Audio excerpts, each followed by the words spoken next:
Mungu amepewa sura 14 kwenye Biblia. Kwenye kitabu cha Mwanzo tangu sura ya 37 kwenda mpaka mwisho inaongelea maisha ya Yusufu, jinsi alivyopitia mambo na changamoto za kila namna, lakini jinsi ambavyo Mungu alikuwa naye hatua kwa hatua mpaka kuja kumwinua. Neno la Mungu linatuambia Yusufu aliota ndoto ya kuwa mtu mkuu akiwa kijana mdogo wa miaka 17. Mungu akamtokea akamwambia, Yusufu, utakuwa mtu mkubwa sana kwenye familia yenu na hata katika uso wa nchi.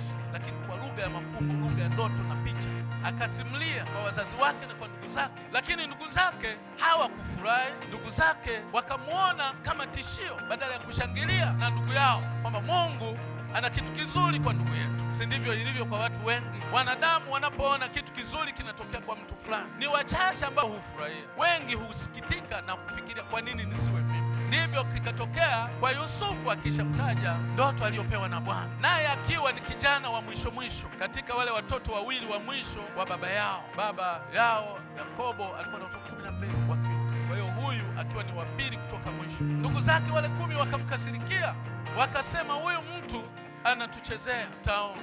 Lakini wakiwa katika machungio, na yeye kwa furaha kubwa amekwenda kuwatembelea huko machungioni, kawapelekea na zawadi, wakasema, bwana ndoto kaja, sisi tutamuonyesha hizo ndoto zake, tuone zitafika wapi. Walimkamata na kutaka wamwangamize, na katika kumwangamiza wakamtupa katika shimo. Na anajua ya kwamba akiwa katika shimo, nadhani aliona ndoto zake zimefika mwisho. Nadhani aliona huyu Mungu aliyeniotesha ilikuwa ni ndoto za mchana au kulikuwa na ukweli. Ndugu zake wakisema, hizi ndoto sasa zimefika mwisho. Kuna watu hapa katikati yetu mna ndoto kubwa, lakini pengine umepata changamoto.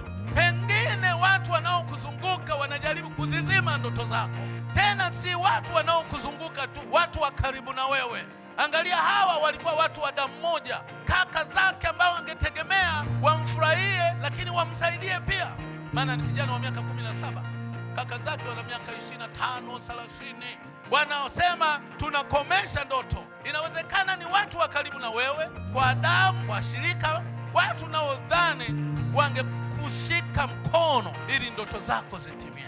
Inawezekana huko mahali hapa na unajua kuna watu wamesimama na wamekutangazia ndoto zako zimefika mwisho. Nataka nikutangazie mchana wa leo, endelea kuota ndoto hata kama wamekutupa katika shimo.